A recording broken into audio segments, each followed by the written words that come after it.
नमस्कार, वेब दुनिया में आपका स्वागत है। वेब दुनिया की कानून की बात सीरीज के माध्यम से हर सप्ताह हम आपको देंगे कानून से जुड़े मुद्दों की जानकारी।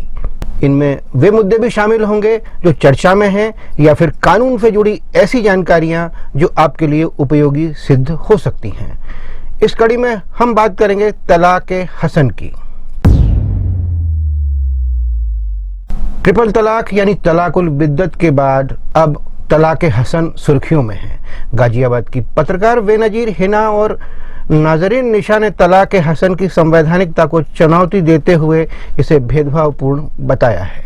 हालांकि सुप्रीम कोर्ट ने कहा है कि तलाक हसन की संवैधानिक वैधता पर कोई निर्णय लेने से पहले उसका पूरा ध्यान उन दो महिलाओं को राहत देने पर है जिन्होंने तलाक हसन प्रथा से पीड़ित होने का दावा किया है।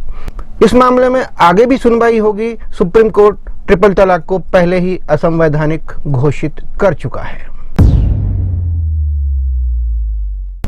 दरअसल तलाक हसन मुस्लिम विधि में शादी को तोड़ने या तलाक का ही एक तरीका है। हालांकि ऐसा पुरुष ही कर सकता है। तलाक हसन में भी मुस्लिम पुरुष अपनी पत्नी को 3 बार तलाक कहता है। यह एक साथ नहीं होकर 30 दिन के अंतर से होता है। इस अवधि में यदि पति पत्नी के बीच संबंध ठीक हो जाते हैं तो उनकी शादी बनी रहती है। इसे ट्रिपल तलाक का उदार रूप भी कहा जा सकता है। ट्रिपल तलाक में एक बार में 3 बार तलाक बोलने से विवाह विच्छेद हो जाता था, जबकि तलाक हसन में यह प्रक्रिया एक निश्चित अवधि के बाद पूर्ण होती है। इस मामले में सुप्रीम कोर्ट के जज न्यायमूर्ति संजय किशन कौल और न्यायमूर्ति MM फुंदर्श ने सुनवाई करते हुए कहा था कि पहली नजर में तलाक हसन अनुचित नहीं है। उन्होंने कहा कि मुस्लिम महिलाओं के पास भी खुला का विकल्प मौजूद है।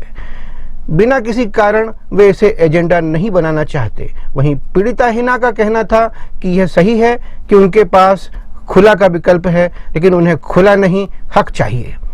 आइए जानते हैं क्या कहते हैं कानूनविद अश्विनी उपाध्याय। सुप्रीम कोर्ट में जब तलाक बिद्दत का मामला आया था तो उसके साथ टोटल 5 इश्यूज थे।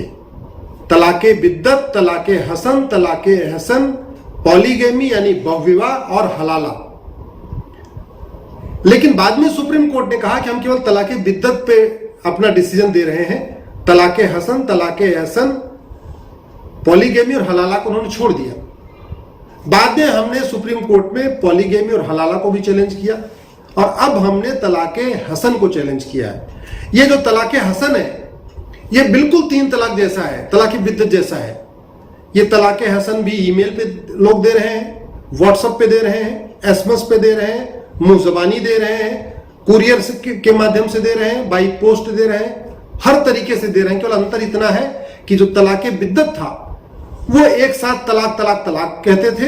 इसमें 30 दिन के अंतर पे कह रहे हैं, मतलब टोटल 60 दिन के अंदर पहला तलाक आज दिया, फिर अगला तलाक 30 दिन बाद, फिर अगला तलाक 30 दिन बाद।